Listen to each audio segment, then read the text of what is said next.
Why do you need two cables for your antenna? Keep it simple, keep it real. This is a question we do get a lot, and this specifically relates to when we sell modems such as the Teltonika RT360 or antenna kits for the Nighthawk and so forth as well.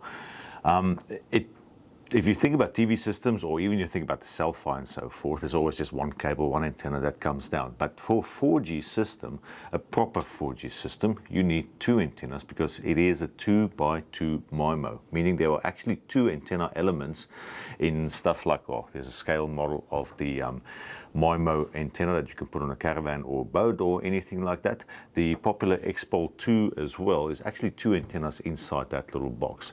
It's easy to understand when you look at the bigger systems, that the LPDAs, lock periodic dipole arrays, and so we also have on our website, where you see you have two antennas, and then you of course have two cables running into the two ports in your modem. There's the Nighthawk M6, the M2 has the same. And then, of course, as I said, the RT360 also have two ports for the 4Gs because there were actually two antenna connections. So we use, as antenna engineers, polarization or diversity of some sort to just give you two unique signals, and the receiver also takes those two signals and processes it to give you the fastest internet that you can possibly get. It also helps with extra range because the sensitivity gets better when your modem has more information that it can use to process the actual data.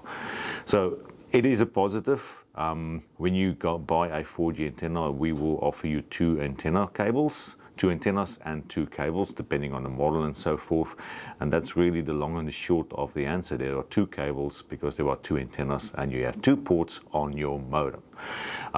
There is a side story where you could use a single antenna. Unfortunately, that happens. I'm not a fan. The thing is that the risk is when you have one antenna, you may feel tempted to still take a splitter and connect to two ports, and that's definitely a big no-no from my side. So if you have one antenna and you want to connect it to a 4G modem, just use the one antenna straight into one port. Leave the other port alone so that the modem just uses that single port. I have made a video to explain the complications when you try to use a splitter, even more so if you use a splitter. That's not a good design. So it's rather to just play it safe and give the modem the best signal it can get on the main port, which is one of the two ports. You'll have to see on your model what it is. And that's really it. So as I said, long and short, there are two cables because there are two antennas inside the box, and your modem needs two as well to get the best performance. Hope that helps. Thanks for watching. See you on the next video. Bye-bye.